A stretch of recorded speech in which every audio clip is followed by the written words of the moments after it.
Don't try to go viral. Post-COVID, what you're going to see is a lot of people continuing with online commerce, which is going to increase the demand for digital marketing, but it's also going to increase how competitive digital marketing is as well.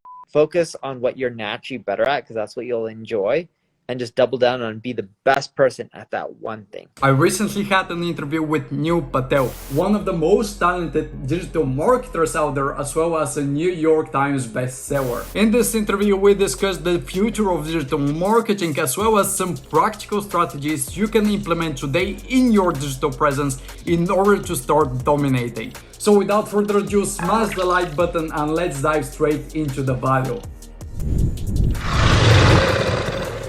We began our conversation with one of the most important topics, the future, and more specifically, the future of digital marketing. This is what Neil Patel had to say about digital marketing post-pandemic. With the pandemic, there's been a big boom on anything internet-based. It's convenient, you can get it delivered to you, you don't have to worry about COVID. And what you'll end up seeing in the future as well is because people are starting to order off of Amazon, people who have never ordered before, like my parents or people who are older, ordered online sites now, right? Like they're ordering from e-commerce sites. They're getting used to it. They're seeing how it actually can be cheaper and more convenient than even going to the store. So post-COVID, what you're going to see is a lot of people continuing with online commerce, which is going to increase the demand for digital marketing, but it's also going to increase how competitive digital marketing is as well, which means you're going to have to spend more money, spend more time, more resources to get the same results that you were getting before. On the topic of digital marketing trends, we also wanted to cover, is there such a thing as content saturation? The answer might surprise you. Well, when you look at content marketing, the stats are pretty basic, in which there's over 1 billion blogs and there's roughly 7 billion people in this world. So you have roughly 1 blog for every 7 people. That's a lot of content. And then you have TikTok, you have LinkedIn, you have Clubhouse, you have Instagram. The number of social platforms out there has continually been increasing. People are now repurposing content, continually trying to build an audience. There's so much noise in the marketplace that it's harder to stand out. No matter what you're doing, you can jump over Lamborghinis. And if you're jumping over Lamborghinis and it used to go viral on YouTube, everyone's jumping over Lamborghinis right now, and it doesn't go that viral anymore. The point I'm trying to make is there's a lot of content, and there'll continually be more content. And even though people are producing content at mass scale, I personally don't see it actually decreasing over time. What I do see is people struggling to stand out. So you're going to see more noise, and even if more content is being produced, you're not going to see as much content stand out, or you're not going to notice much. Just like, you know how you have banner blindness, you see banner ads so often you tend to ignore them. You'll start doing similar things with content.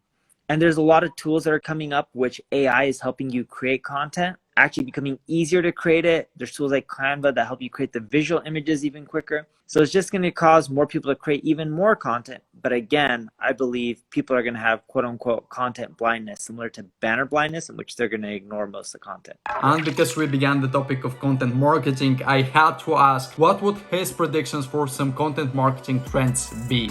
There's 2 big ones. So one is lives like this. Think about doing a podcast interview, but on Facebook. And you can use the streaming platforms to go live on Facebook, LinkedIn, YouTube, Instagram, and you can do an interview everywhere at the same time, which can help you grow quicker. The second content format that I'm experimenting with is Reels. Okay, so everyone has a different version of Reel. Shorts, there's TikTok, right?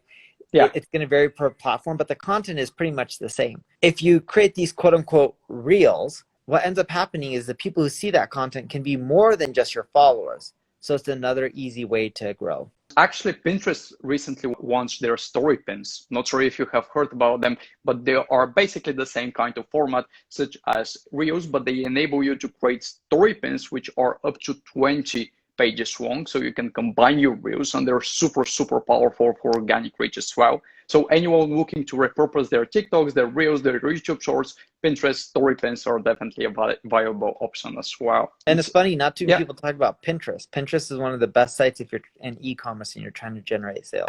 But because content marketing is only one portion of digital marketing, I also wanted to ask you, how can a beginner in digital marketing learn it effectively? Here is his best advice. The easiest way to learn digital marketing is just go and do it. create your own website. Go start a WordPress website. You can do it for free at wordpress.com, or you can buy your own domain name and, you know, pop up like a site on DreamHost and crank something out. And just try to learn and market your own site. Go read sites, whether it's, you know, mine at neilpatel.com or someone else's, that's fine. And just go and try to market your own site and get traffic. The best way of learning is just doing it yourself. It's just not, you can read all you want, but if you don't actually implement, it's not going to take you that far. After you've gained knowledge in digital marketing as a whole, you'd also want to gain knowledge in one specific industry. Here's how to pick your niche according to Neil Patel. Figure out what you have more natural skills and start with that. And just focus. People used to tell you that you can do everything. You can't do everything. I can't be a doctor. I'm not good at it. I don't have the stomach to see the insides of someone or their blood. Like, that's just not me. Focus on what you're naturally better at, because that's what you'll enjoy, and just double down on be the best person at that one thing. And to wrap up the topic of digital marketing, I also wanted to learn what are some of the best resources that Neil Patel utilizes himself. Here is his list.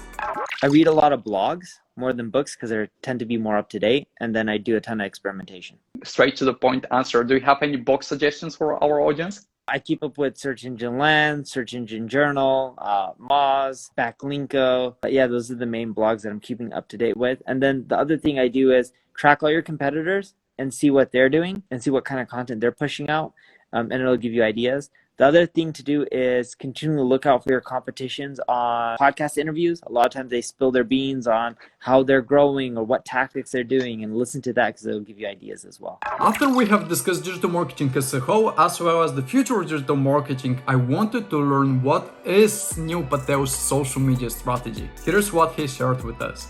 I have this formula that's been working really well, in which 40% of the time I create beginner content being like how to tie a tie, how to install a toilet, stuff like that. I know that's extremely beginner, but that's the stuff that people are searching for, but it doesn't create tons of social shares and it doesn't create tons of backlinks. 10% of the time I'm creating advanced content with stats, data that shows me as an expert, stuff that'll get a lot of social shares, backlinks, but doesn't generate that many links. Then 20% of the time I'm focusing on rewriting older articles. I go into Google Search Console, I see the older articles, and I compare I take my last 30 days compared to the previous 30 days of the last year. So I'm comparing my last 30 days to the last year during the same time period, in essence. And I'm seeing which content generated more traffic back then than it does now. And I look at that content pieces and I see my competitors' ones and I rewrite mine and try to make it way better than theirs. So that way I can get more traffic to my older articles. And I do that 20% of the time. And 30% of the time, which gets me to 100%, I go and I promote my content, hitting up people on social media, asking them to share my content, offering to share their content, emailing people I link out to, asking them to share my content. But like processes like that just really help get more traffic. And because I know that a lot of the audience of Neil Patel, as well as my audience, is from the younger generation, I had to ask him, what would the best advice for his younger self be? I would tell him to focus. When I was 20 years old, I had ADD. I tried doing way too many things. I should have just focused. And if I stuck with marketing and I stuck with just practicing and helping them with their marketing versus trying to do too many companies, I would have had one company that was much bigger, much larger, doing much better. But I didn't do that. I had ADD.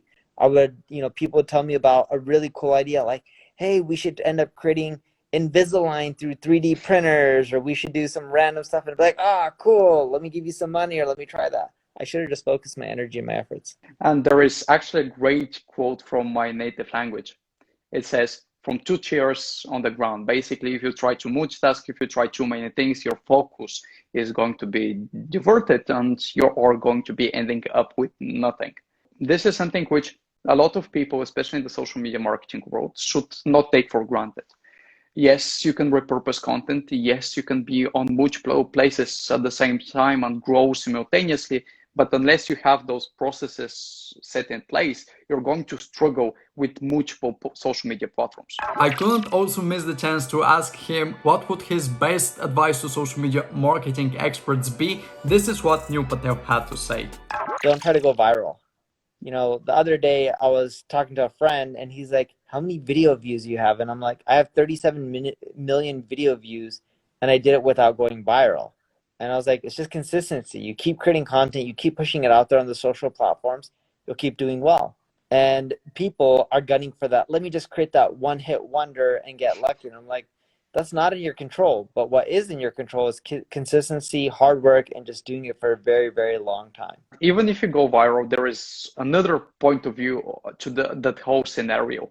Going viral is actually, in my opinion, a double-edged sword, because every single time that you go viral, then you have an expectation that your next post should go viral as well. Or you start comparing your own posts, which didn't go viral, and start thinking to yourself, oh, damn, that post should have gone more views. And just as you said, in a lot of times, digital marketing, social media marketing, there are a lot of factors that we can attribute to, there are a lot of factors that we can predict, but a post going viral is often unpredictable. Focusing on what you can control, focusing on what is in your immediate area of control is the best strategy. Being consistent is definitely one of these elements. And yes, as cliche as it might sound, this is something which Neil has practiced. This is something which got him 37 million video views, and I'm sure a lot more link clicks on his blog, and there is a reason for that.